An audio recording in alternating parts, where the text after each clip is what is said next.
Koderadan 7.2 mətn redaktorunda cədvəllər. Birinci sual. Mətn redaktorunda necə bir cədvəl əlavə olunacaq?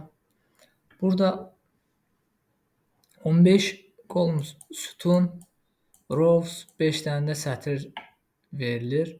Cavab D variantı 15 sütun, 5 sətr. Birinci sual D variantı. İkinci sual. Aşağıdakılardan şəkil hansı tabındadır? Burada şəkil əlavə etmək var.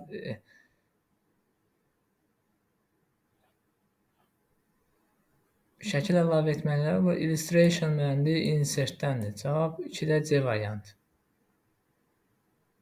Qrafiklər əlavə etmək var. Mətn sənədində nəyə əlavə etmək olmaz? Audio, səsi əlavə etmək. 3-ə C variantı. 4-də. Word proqramında sənəd riyazi düsturlar əlavə etmək üçün equation. 4-də D variantı.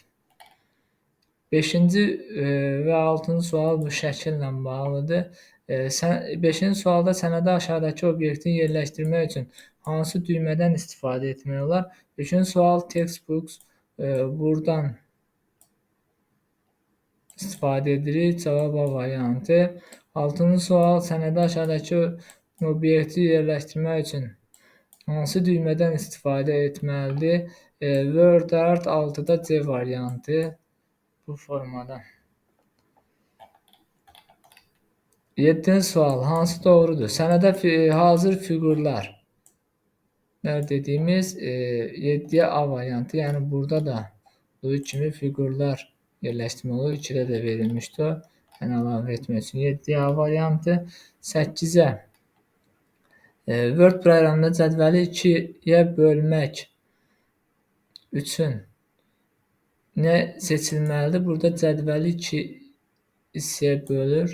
Yəni 2 cədvələ bölür. 5, 8 E variantı. 9. Hansı doğrudur? A. Sənədə deklarativ yazı əlavə etmək üçündür. Bəli, 9 A variantıdır. 10 sual Word yaradılması. Word-də yaradılma cədvəllərdən kursorun yerləşdiyi sətirdə bir sətrin aşağı sətri yerləşdirmək üçün nə etməlidir? Cavab burada 2. Onda B variantı. 11-ci sual xanalar birləşdirilməsi. 3-cü burada xanaları birləşdirib. 3. 11-də C variantı.